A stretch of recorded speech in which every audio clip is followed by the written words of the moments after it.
Ya les pregunté hace unos minutos y supongo que siguen bien. Bien, nosotros continuamos con nuestra serie, Creciendo a través del conflicto. Si se han preguntado por qué hay una mariposa aquí, porque cuando estamos hablando acerca de la serie, viendo los detalles, me acordé acerca de una historia que leí en el internet, entonces seguro es verdad, está en el internet. Pero dicen que las mariposas, cuando las orugas hacen capullo y están por salir, les cuesta salir. Y ahí están luchando y cuando salen ya se les abren las alas y pueden volar. El problema viene cuando una persona ve esa lucha, ese conflicto y trata de ayudarles.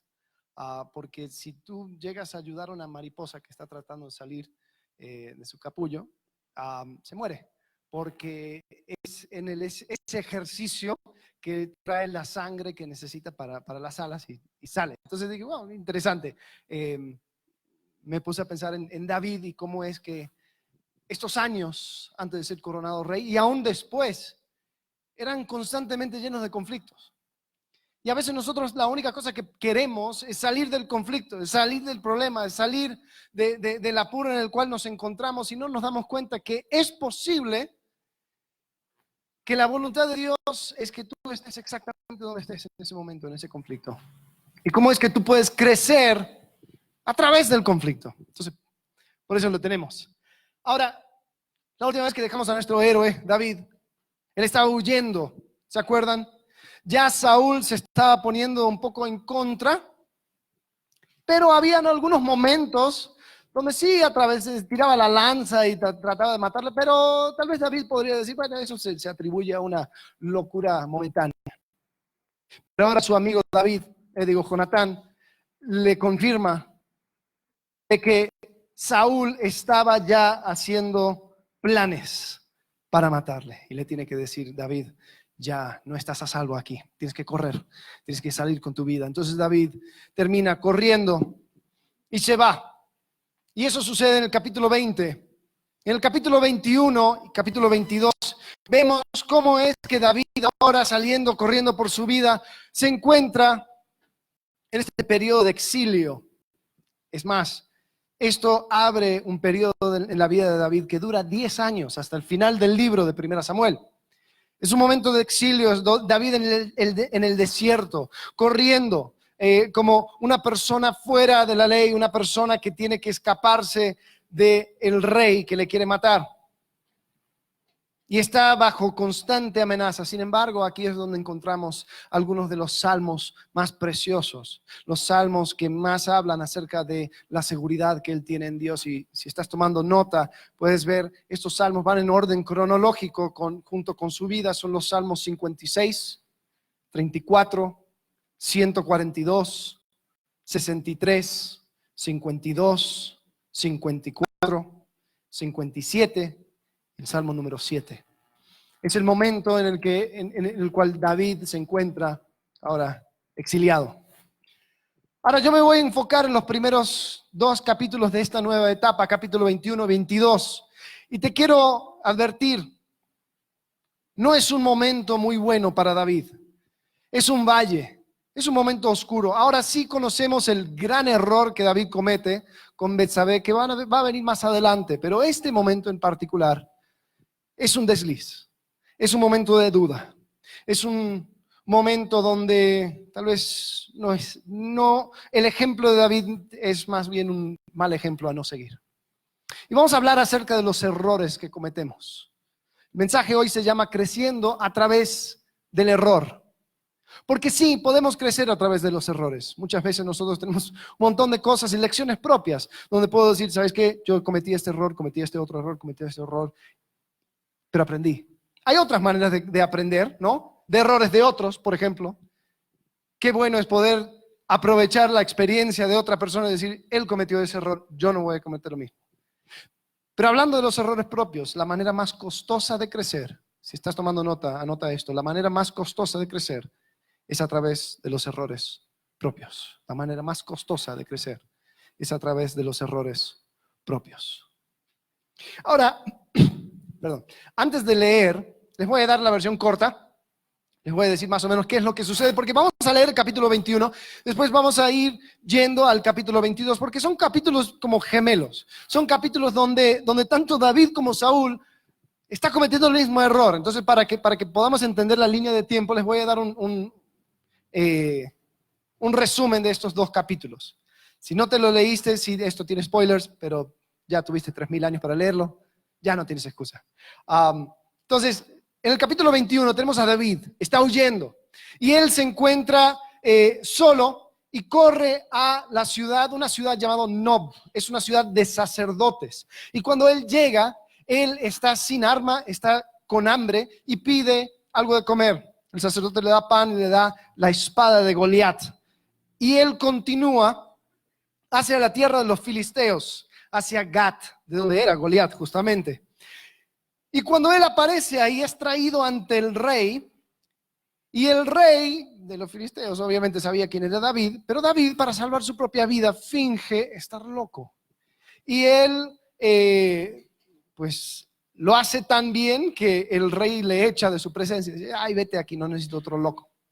Y él sale de ahí y va a una cueva llamada Adulán. Ahora, en el capítulo 22, a Saúl le llega esta noticia de que David fue a esta ciudad llamada Nob y llama a los sacerdotes. Él decide entonces matar a todos los sacerdotes porque estaba convencido de que ellos estaban aliados con David. Ahora, al dar la orden, los siervos de Saúl rehúsan a cumplir la orden de matar a los sacerdotes. Entonces, él utiliza a un extranjero para terminar haciendo el trabajo sucio. Los sacerdotes entonces escapan y llega, uno de los sacerdotes escapa y llega a David para contarle todo. Ahora, con eso, vamos a leer capítulo 21. Es un capítulo corto, entonces vamos a leerlo completo. Entonces presten atención más o menos cómo sigue esta historia. Versículo 1 de 1 Samuel 21. Vino David a Nob, al sacerdote Ahimelech, y se sorprendió a Ahimelech de su encuentro y le dijo, ¿cómo vienes tú solo y nadie contigo? Y respondió David al sacerdote Ahimelech, el rey me encomendó un asunto y me dijo, nadie sepa cosa alguna del asunto a que te envió y lo que te he encomendado. Y yo le señalé a los criados un cierto lugar. Ahora pues, David le pregunta al sacerdote, ¿qué tienes a mano? Dame 5 panes o lo que tengas.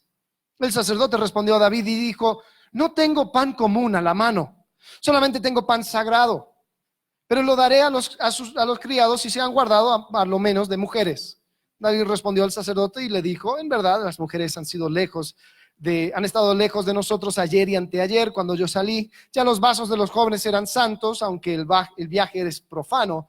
¿Cuánto más no serán santos hoy sus vasos?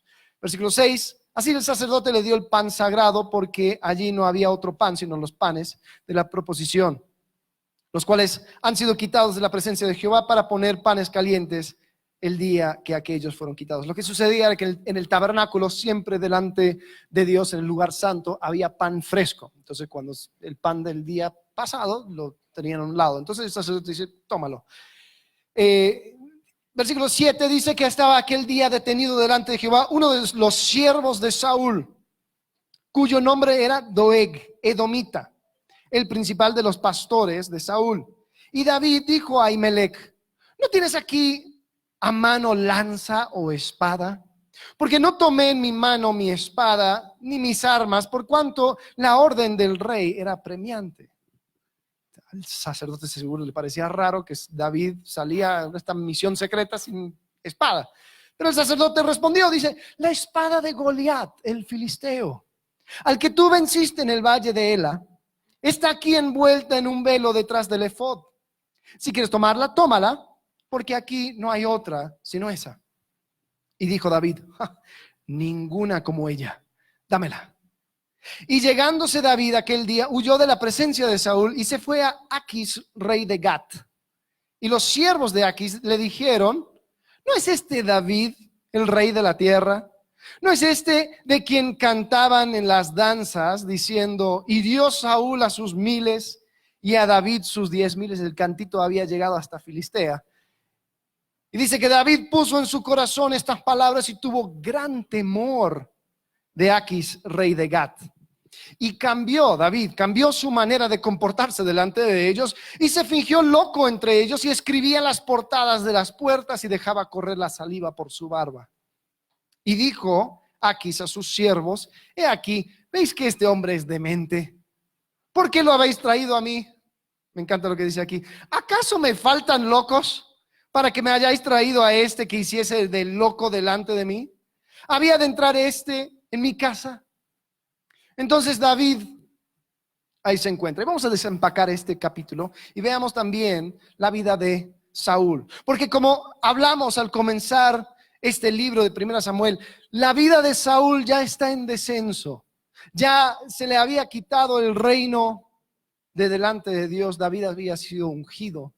Y David está creciendo y cada vez más tiene más prominencia, pero no le viene fácil. Entonces, por los próximos capítulos 21, 22, 23, 24, vamos a ver un capítulo acerca de David, otro capítulo acerca de Saúl. Un capítulo acerca de David, otro acerca de Saúl. Y vemos cómo están entretejidos sus vidas. Ahora, vamos a ver algunas lecciones aquí en este asunto. Y vamos a explorar 3 cosas. La primera de estas es esto: las peores decisiones lo vas a tomar aislados de otros. Las peores decisiones las vas a tomar aislados de otros. Ahora esto lo vemos en David. Cuando David llega a Nob, el sacerdote se sorprende. ¿Por qué se sorprende? Porque está solo. Y si nos ponemos a pensar, tiene sentido porque estaría solo, ¿no? Acaba de salir de donde estaba con Jonatán, y cuando llega, ahí llega y parece llegar al lugar correcto, ¿no? Una ciudad llena de sacerdotes, personas que podían interceder y hablar a Dios por las personas. Y el problema en realidad con David no era tanto que estaba solo. El problema era que estaba aislado. Ahora, ¿cuál es la diferencia? La diferencia es que sí, estaba solo, pero cuando tenía la oportunidad de hablar con el sacerdote, de compartir lo que le sucedía, se quedó callado. Prefirió mentir e inventarse una historia y así mantenerse aislado. En vez de consultar a Jehová acerca del tema, llegar al sacerdote y decir: oye, mira, esto es lo que sucede. Jehová, ¿dónde debo ir? El sacerdote, ¿puedes determinar? Vamos a buscar aquí la voluntad de Dios. No lo hace. Y ese error termina costándole la vida a todos los sacerdotes.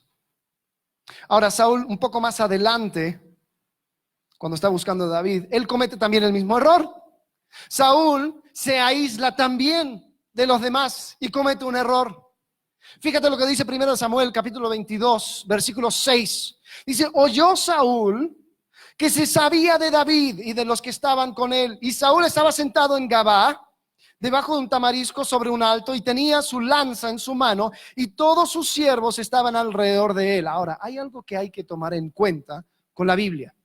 La Biblia no gasta tinta en detalles insignificantes, más bien. Hay un montón de cosas que nosotros quisiéramos saber acerca de la Biblia, ¿no? Del cielo, de cómo será el color de, no sé, de las paredes y del jardín de Edén y cómo era. Pero la Biblia no nos dice nada de eso, porque está a lo mínimo necesario. Entonces, cuando la Biblia da un detalle, es a propósito.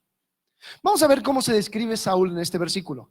Dice que estaba sentado en Gabá, debajo de un tamarisco, un tipo de árbol, sobre, ¿qué? Un alto. Estaba en una posición elevada.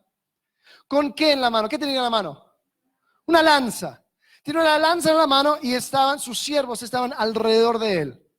¿Tú piensas que estaba teniendo una junta directiva donde estaba preguntando: oye, ¿tú qué piensas? A ver, vamos a tomar una votación, vamos a ver, estoy tratando de entender. No, él estaba totalmente aislado y estaba dando órdenes y estaba regañando a sus siervos. Era el único que tenía la autoridad para tomar decisiones y opinar aquí en este momento. ¿Sabes? Tú puedes estar rodeado de gente capacitada y dispuesta a ayudarte con todo lo que tú necesites, pero estar totalmente aislados de ellos. Porque la diferencia entre estar aislado y estar en comunidad no tiene que ver con la cercanía física, tiene que ver con la vulnerabilidad. Ser vulnerable ante otros, exponer lo que tú traes adentro. Así como el doctor que necesita toda la verdad, ¿no? Para llegar a un diagnóstico claro, ¿no? Muchas veces sucede cuando la gente llega a la sala de emergencias, ¿no? Los doctores les tienen que decir, mira, la verdad no me importa si es legal, si es ilegal, estoy tratando de salvarte la vida, así que dime qué es lo que ingeriste, qué es lo que tomaste, ¿no? Y tiene que saber toda la verdad, aunque sea algo vergonzoso, porque si no puede cometer un error y después darte un mal diagnóstico, ¿no? Un buen consejo solamente viene cuando alguien es vulnerable y dice la verdad. Sucede muchas veces cuando se da un consejo acerca de matrimonio. Muchas veces una persona no quiere ponerse así en una luz mala, entonces describe el problema como totalmente de la otra persona. No, el problema la verdad es mi esposa, ella es el problema 100% y bueno, si quieres habla con ella. No funciona así. La verdad dentro de un conflicto es que siempre hay cosas donde yo fui responsable. Y el problema es que no queremos ser vulnerables. El problema tanto con David como con Saúl es que no querían ser vulnerables. Había algo que ellos valoraban más que el buen consejo. ¿Saben lo que era? Ellos valoraban más la opinión de la gente. Ellos valoraban más lo que pensaban los demás acerca de ellos. Sí, y tanto David como Saúl. ¿Por qué David? Porque David era el capitán de la guardia de Saúl. David era general, era una persona dentro del palacio. Era realeza, era yerno del rey. ¿Ahora qué? Iba a llegar a los sacerdotes y decir, oye, la verdad es que estoy destituido, estoy exiliado, el rey me quiere matar, ya no tengo parte con el reino, vengo solo porque todos me han abandonado, vengo sin arma porque vine escapándome.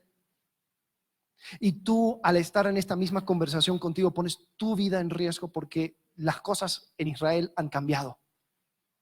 Ya no tengo una posición de autoridad ni de honra. ¿Cómo va a decir eso David? ¿Qué van a creer los sacerdotes? Entonces, ¿qué hace? Se inventa una mentira. Y le miente a los sacerdotes. Se aleja del buen consejo. No busca la voluntad de Dios en este asunto. ¿Qué hace Saúl? Saúl también se aleja porque él había sido rechazado como rey. Y la única cosa que le mantenía en el trono era la opinión popular. Ahora, ¿cómo va a decir él que su general ahora estaba siendo más famoso que él y por celos le quiere matar? No, ¿cómo van a creer?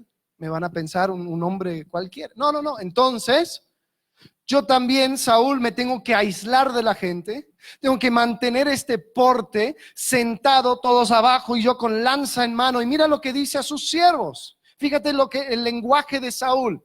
Dice, dijo Saúl a sus siervos, Samuel 22, versículo 7, que estaban alrededor de él. Oíd ahora, hijos de Benjamín. Benjamín era la tribu del cual también era Saúl. ¿Os dará también a todos vosotros el hijo de Isaí tierras y viñas? ¿Y os hará a todos vosotros jefes de millares y jefes de centenas? Para que todos vosotros hayáis conspirado contra mí. Y no haya quien me descubra al oído como mi hijo ha hecho alianza con el hijo de Isaí. Estaba diciendo, oye, ¿qué te pagó David para que hagan semejante cosa? Y que no me digan estas cosas. Miren, es increíble el lenguaje que toma. Dice, ni algunos de vosotros se duela de mí y me descubra cómo mi hijo ha levantado mi siervo contra mí para que me aceche tal como lo hace hoy.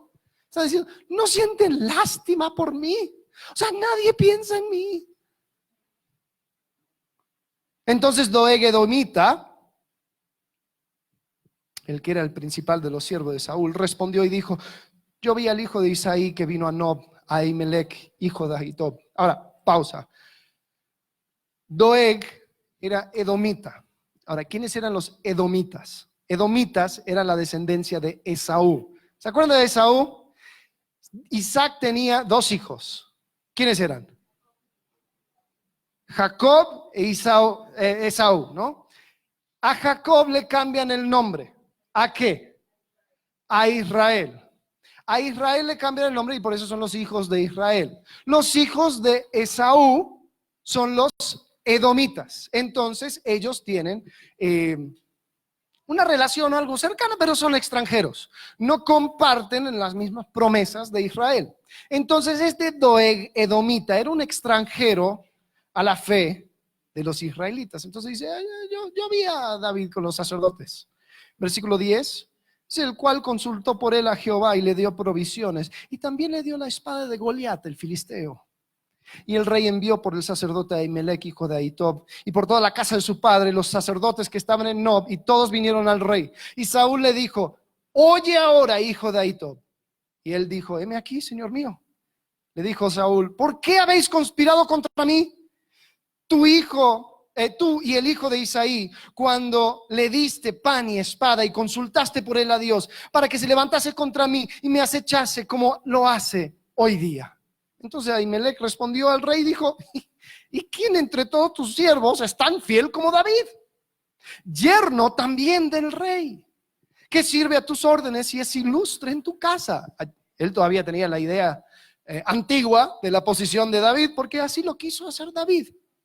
Dice versículo 15, he comenzado yo desde hoy a consultar por él a Dios, es decir, tengo una relación larga con él.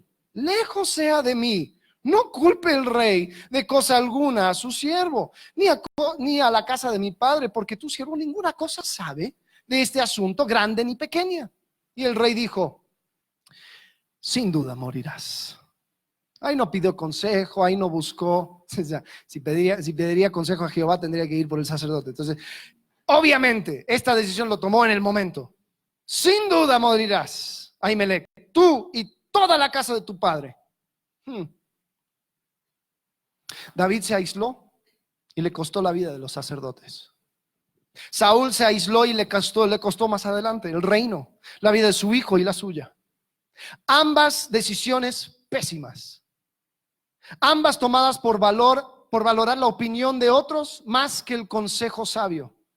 Ambos por aislarse y no ser vulnerable. La pregunta es, ¿cuánto valoras tú el consejo? ¿Lo valoras lo suficiente como para hacerte el ridículo en frente de personas que te aman y quieren verte crecer? ¿Lo amas lo suficiente para exponerte y dar a una persona toda la verdad y decir, sabes qué, esto me sucede? Y lo que antes creías de mí, la verdad ya no existe. Esa persona ya, no, estoy mal y necesito ayuda. Necesito ayuda. No lo hacemos porque preferimos que sigan creyendo que somos aquella persona que ya no existe. Seguimos tratando de tomar mano de fantasmas y presentar eso en vez de la realidad de lo que somos. Nunca te llegará un consejo sabio en ese estado. Nunca. Porque nadie conoce la realidad. Recuerda, las peores decisiones lo vas a tomar aislado de otros. Después otro problema, otra cosa que encontramos en este capítulo, el 21 tanto como el 22. Es que el problema con la mentira es que la terminas creyendo. El problema con la mentira es que la terminas creyendo. David, confiando en su propia habilidad, miente acerca de sus asuntos, miente acerca de por qué está ahí, miente acerca de dónde va. En el versículo 2 de 1 Samuel 21 dice, respondió David al sacerdote Ahimelech, el rey me encomendó un asunto. Y me dijo, nadie sepa cosa alguna del asunto que te envió. O sea que soy agente secreto, no le digas a nadie, aquí voy porque soy mano derecha del rey, ¿no? Y lo que te he encomendado yo le señalé a los criados un cierto lugar. Dice, sí, es que vine con mi ejército, pero está en el otro lado. Entonces David pensaba que yo, con mi picardía, con mi sagacidad, voy a salvar el día, ¿no? Después le pregunta al sacerdote, ahora, ¿qué tienes en la mano? A ver, ¿qué tienes? Dame 5 panes o lo que tengas. Después en el versículo 8 pide un arma. ¿No tienes aquí a mano lanza o espada? Porque no tomé en mi mano mi espada ni mis armas, por cuanto la orden del rey era apremiante. Era de la noche a la mañana tuve que salir corriendo como estaba.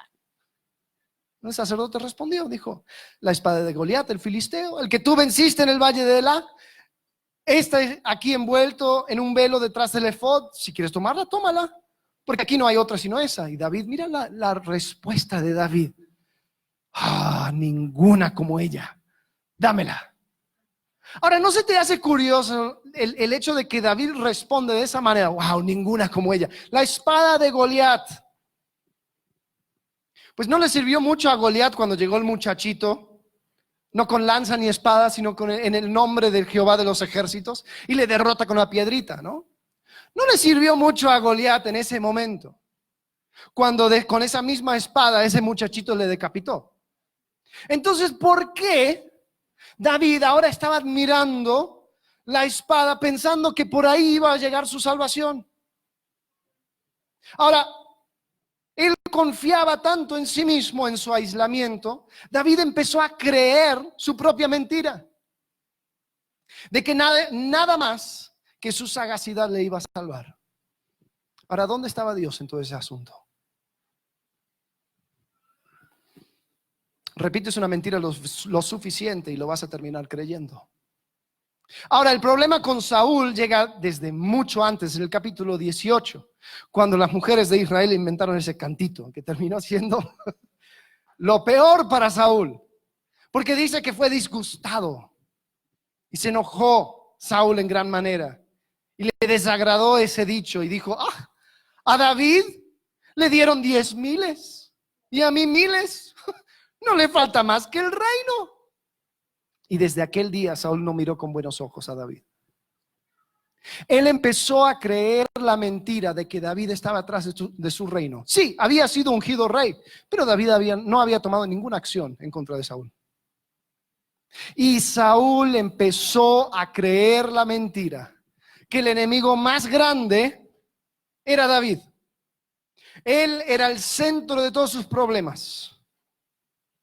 Y lo repetía hasta tal punto de cuando llega el rumor de que había un complot con los sacerdotes, pues le parecía obvio ya.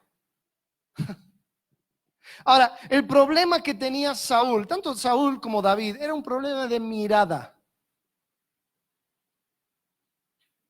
Sus miradas mal puestas hicieron que creyeran las mentiras que andaban diciendo. Para David, el problema de David fue que no miró hacia atrás, a la fidelidad pasada de Dios, a las maneras en que Dios le había salvado. Entonces, cuando se encuentra con una situación nueva, se paniquea, no sabe cómo hacer. Dijo Mike Tyson, todos tienen un plan hasta que le dan un bofetazo en la cara. Ya, se quedó sin plan. Ahora, el problema es que David la última vez respondió muy bien contra Goliat. Si se acuerdan, era un gigante que estaba enfrentando. Y cuando Saúl le pregunta a David, oye, pero ¿cómo vas a hacer? Es un gigante, ha sido entrenado desde muchachito. David dice, espera. Tu siervo es ovejero, y cuando aparece un león, cuando aparece un oso, pues yo le tomo y le mato y salvo a la oveja, y así como Dios me cuidó de las garras del oso y de las garras del león, me salvará de las garras de Goliat. ¿Y qué de las garras de Saúl? O sea, tan diferente fue su circunstancia que tuvo que cambiar de táctica. No, su problema fue de mirada. No miró hacia atrás a la fidelidad pasada de Dios. Es tan importante mirar hacia atrás. No somos los primeros ni los últimos que han atravesado conflicto. Por lo tanto, podemos saber que los conflictos no le toman a Dios de sorpresa. Dios no está sobre su trono y dice, uy, esa nunca la vi. ¿Y ahí qué sucede? Bueno, a ver cómo le hace. No. continuamente tenemos que volver a la fuente del Evangelio. Tenemos que predicarnos el Evangelio, a recordar que necesitamos de su gracia y misericordia cada día, que separados de Él nada puedo hacer. Pero en Cristo ya tengo la victoria. 1 Corintios capítulo 10, versículo 11, habla acerca del Antiguo Testamento y es la razón por la cual indagamos todo en este asunto. Dice que estas cosas sucedieron para nuestro ejemplo y están escritas para amonestarnos a nosotros, a quienes han alcanzado los fines de los siglos. Así que el que piensa estar firme, ¿qué? Mire que no caiga. Y aquí en el versículo 13 dice, no os ha sobrevenido ninguna tentación que no sea humana. Es decir, lo que te acontece, lo que te sucede no es una cosa rara. No es una cosa que viene directito de Satanás, que no viene del espacio. No eres el único que ha atravesado esta prueba. Dice que fiel es Dios, que no os dejará ser tentados más de lo que podéis resistir, sino que dará también juntamente con la tentación la salida para que podáis soportar. El problema de David era el problema de mirada. El problema de Saúl también era de mirada. Pero su problema, en vez de mirar hacia atrás, su problema era que no estaba dispuesto a mirar hacia adentro.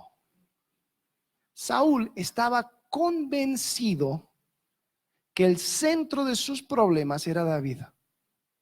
Estaba proyectando su propio pecado y estaba externando cuando debería estar mirando hacia adentro.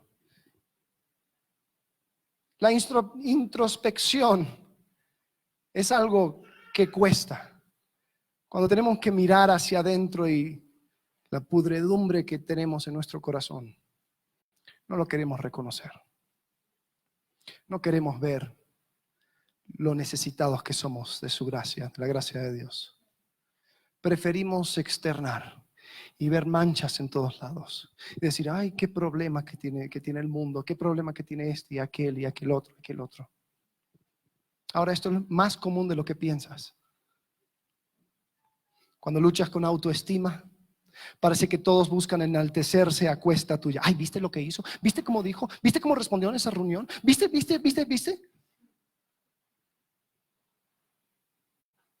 Cuando luchas con el orgullo, todos son orgullosos.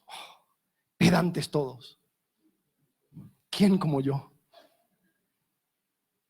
Cuando eres perezoso, todos son unos vagos, porque no hacen las cosas como deben. Yo pido excelencia y otra coca, por favor. ¿No? El problema es que tenemos soluciones para arreglar todo el mundo, pero no paramos para preguntar si hay algo en nosotros que debemos de cambiar.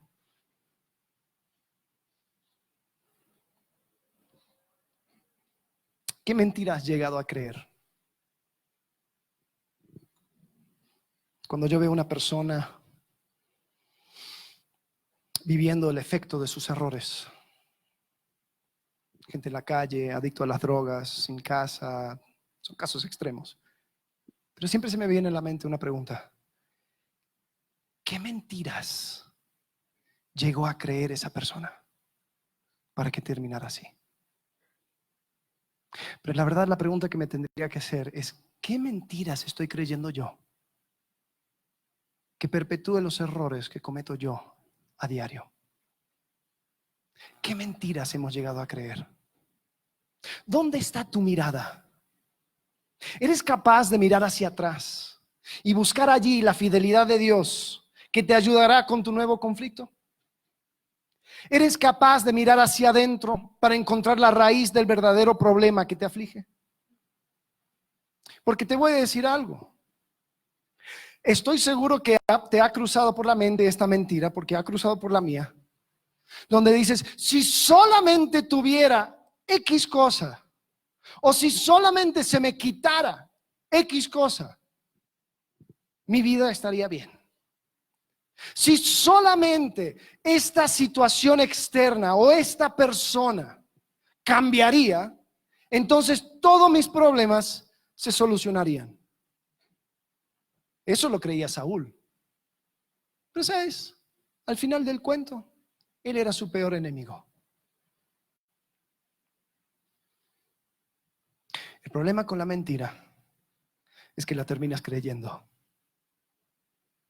La tercera cosa que encontramos en estos capítulos es que lealtad equivocada produce locura.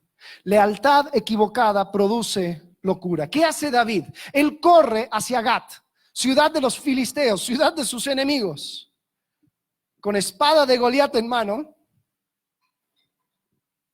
Y ahora, cuando llega, es un poco obvio lo que sucede, ¿no? Es traído al rey. Y oye, mira, rey, ¿no es este el líder de Israel el que le decían tanta cosa que mató 10,000 filisteos? ¿Y qué iba a hacer David en ese momento? Sí, soy yo, con el poder de Jehová y la espada de Goliat. No. O tal vez iba a pedir perdón. Uy, la verdad lo siento por Goliat. Era un buen muchacho. Así es la guerra. No. Entonces la única cosa que podía encontrar hacer para salvar su pellejo era fingir locura, para que ya no le molestaran. Este está loco. Entonces ya empieza a hacerse loco. Ahora yo me imagino a David en un momento de soledad, cuando ya no tenía que fingir. No sé cuánto tiempo pasó ahí, en esa ciudad, no dice. Pero tal vez hubo un momento donde él pudo reflexionar. Su plan de confiar en sí mismo había salido mal. Y ahora por temor al rey de Gat, tenía que aparentar estar loco. Ahora cuando tengas chance, se lo dejo de tarea, lee Salmo 34. Salmo 34 es un salmo que se escribe, dice la cabecera, que se escribe cuando él estaba fingiendo locura enfrente al rey Aquis. Y es totalmente opuesto a lo que leemos aquí en Primera de Samuel, porque habla acerca de la confianza en Jehová, de que no hay que temer a ningún hombre, pero él estaba actuando completamente en temor. Alguien describe la locura como tratar de mantener dos ideas como lo correcto en tu cabeza. David por fuera estaba fingiendo locura, pero por dentro estaba luchando con la misma locura. La lealtad equivocada produce locura, porque él tenía que mostrar ser amigable con los filisteos, pero no le quedaba ninguna otra cosa que la locura. Ahora, con Saúl la locura era peor, porque no era solamente fingido, Saúl realmente estaba loco.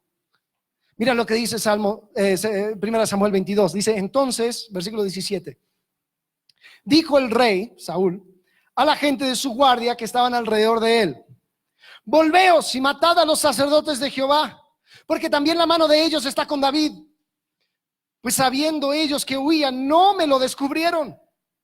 Pero los siervos del rey, escuchen bien, no quisieron extender sus manos para matar a los sacerdotes de Jehová. Sus compatriotas, los benjamitas, dijeron, no, aquí no le entro, eso no. Versículo 18 dice, entonces dijo el rey a Doeg, ¿quién? El extranjero, el edomita, vuelve tú y arremete contra los sacerdotes. Y se volvió Doeg el edomita y acometió a los sacerdotes y mató en aquel día a 85 varones que vestían efod de lino. Y a Nob, ciudad de los sacerdotes, hirió a filo de espada, así a hombres como a mujeres, niños hasta los de pecho, bueyes, asnos, ovejas, todo lo hirió a filo de espada. Saúl pide lealtad a los benjamitas y se la rechaza. Termina teniendo que ir a un extranjero, a una persona que no era parte del pacto con Israel para hacer ese trabajo sucio. Doeg mata a los sacerdotes. Interesante, cuando Saúl pelea contra los amalecitas, unos capítulos antes, es rechazado porque no hizo el trabajo completo. Ahora Doeg, contra sus propios sacerdotes, hace el trabajo completo. Mata absolutamente a todo lo que vive. ¿Qué clase de locura es esta? Que las mismas personas que ungieron rey a Saúl ahora son víctimas de su espada. Los siervos de Saúl sabían que esto era locura, por lo tanto no fueron partícipes. ¿Sabes? Lealtad equivocada produce locura. Santiago 4:4, mira lo que dice. Oh almas adúlteras, ¿no sabéis que la amistad del mundo es enemistad contra Dios? Cualquiera pues que quiera ser amigo del mundo se constituye enemigo de Dios. 1 Corintios 2:14 dice, pero el hombre natural no percibe las cosas que son del Espíritu de Dios, porque para él son, ¿qué? Locura. Y no las puede entender porque se han de discernir espiritualmente. Para el hombre natural el obrar de Dios es locura. Ahora, para tener amistad con el mundo, uno se tiene que poner a su lado, mostrar lealtad y tener la misma perspectiva que tiene el mundo acerca de su obrar, el obrar de Dios. No, eso es locura. Para David, ¿qué significaba? Para David significaba deshacerse de sus palabras hermosas acerca de la confianza en Dios y ponerse a balbucear. Significaba dejar a un lado sus salmos, donde habla acerca de la grandeza de su Dios, y empezar a escribir garabatos sobre la pared.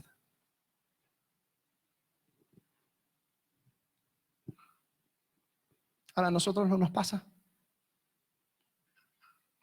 Para congraciarnos con los demás, tenemos que disminuir nuestra lealtad con Cristo. Tenemos que decir cosas como, ay, sí, yo sí, soy cristiano, pero no así de los locos, los fanáticos. No, yo lo llevo tranquilo.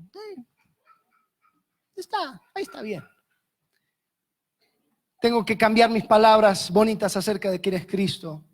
Tengo que cambiar mi lenguaje de iglesia para ser un poco más parecido a lo que dicen mis compañeros. Me quedo callado, más preocupado de mi reputación entre los demás. Ay, no sea que me pongan apodo, ¿no? No sea que me digan, ay, el pastorcito, el sacerdote o lo que sea, el curita. Ay, viene el curita, ¿no? No, entonces, no, sí, pero ahí lo llevo. Es más que nada para la mujer, para los niños. Le hace bien, le hace bien. O sea, ¿dónde está tu lealtad?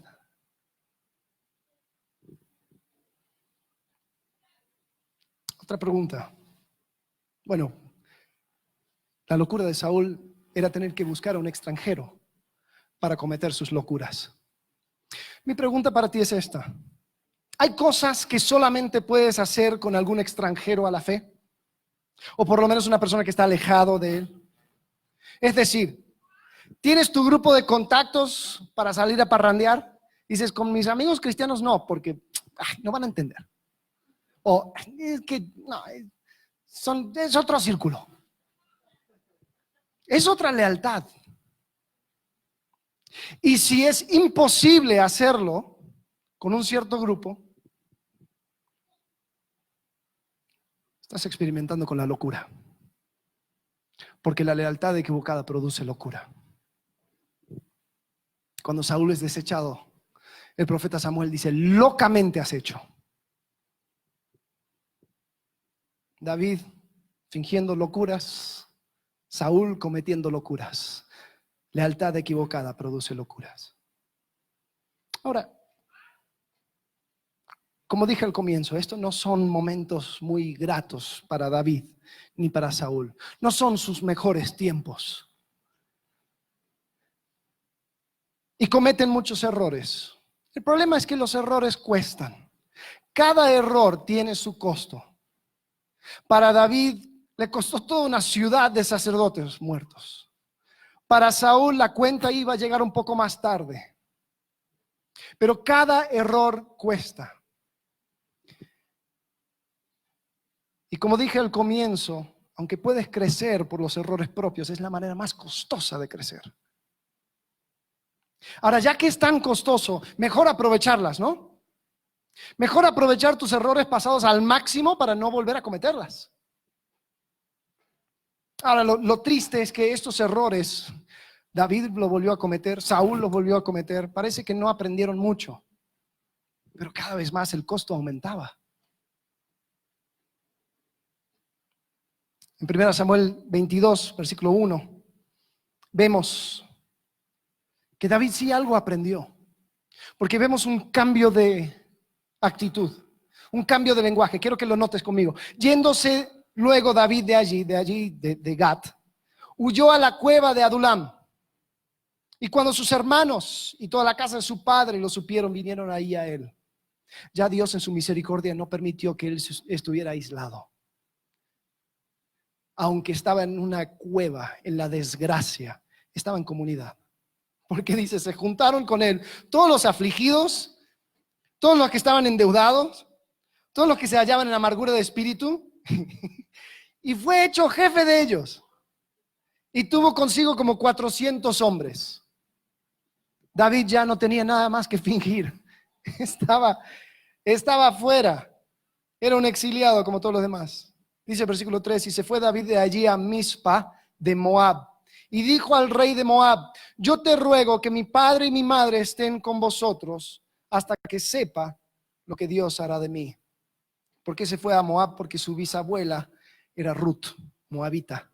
Entonces llega ahí y dice, rey, cuida a mis padres hasta que sepa lo que Dios hará de mí. Ya no estaba confiando en sus propias fuerzas.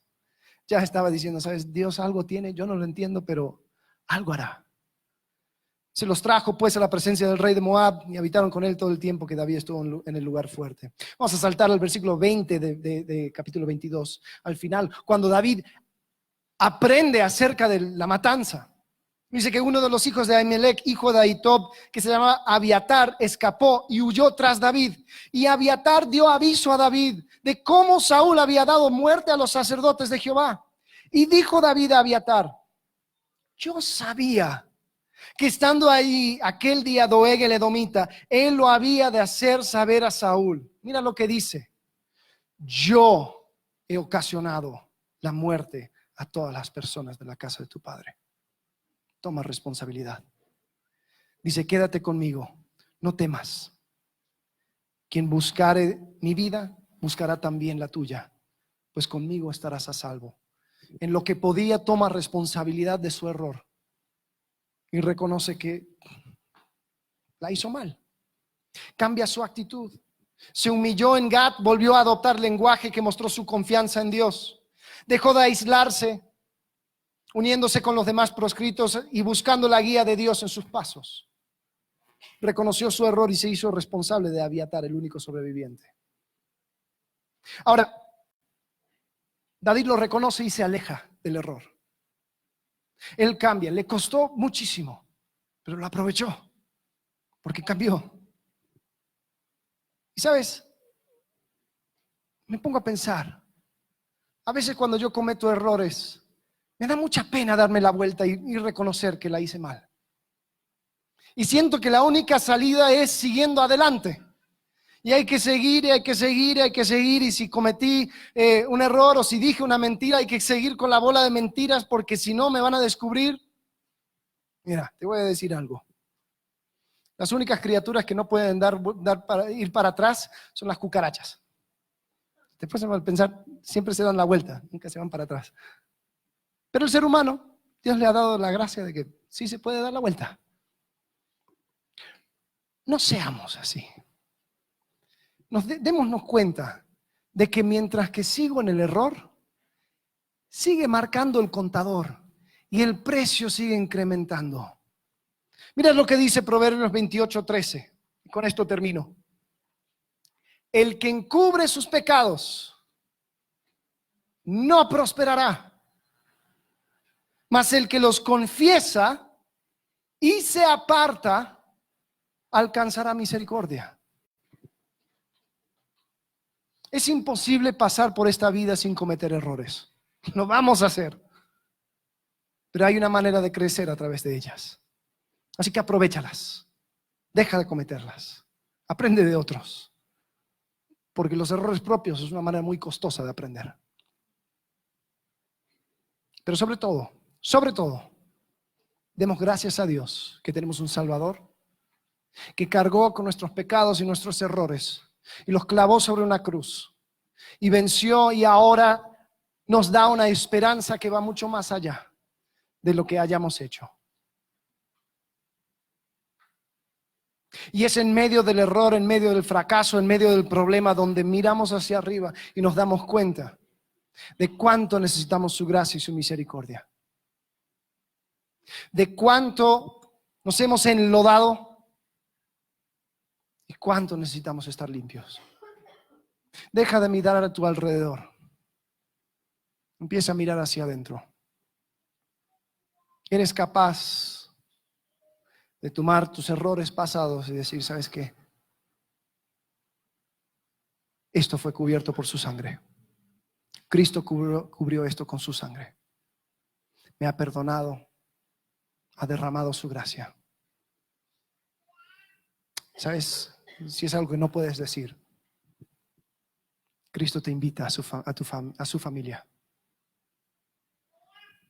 Él invita a cada uno que reconoce que ha pecado, que está alejado de Cristo, que no merece una relación con Él, que no merece estar en el lugar perfecto, porque dice que Dios no habita con el malo, no habita con la maldad.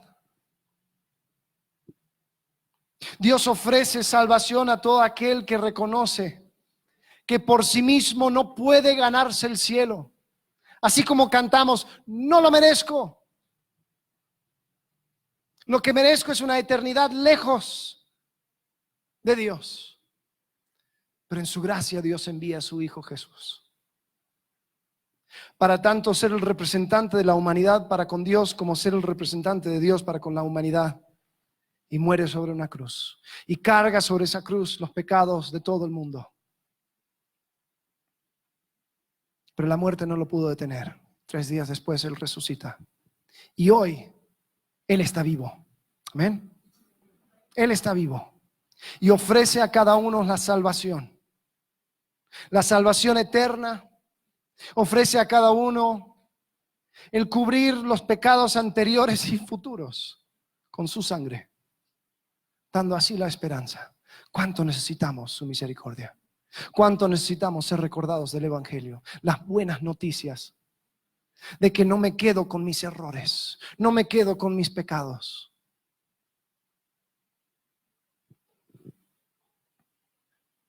Y damos gracias a Dios por su palabra. Vamos a orar. Señor, gracias porque nos has dejado un ejemplo. Señor, en este caso un mal ejemplo para no seguir, para poder aprender. Para aprender, Señor, que los errores son caros. Pero te agradecemos porque tu sangre es mayor. Tu sangre es más fuerte.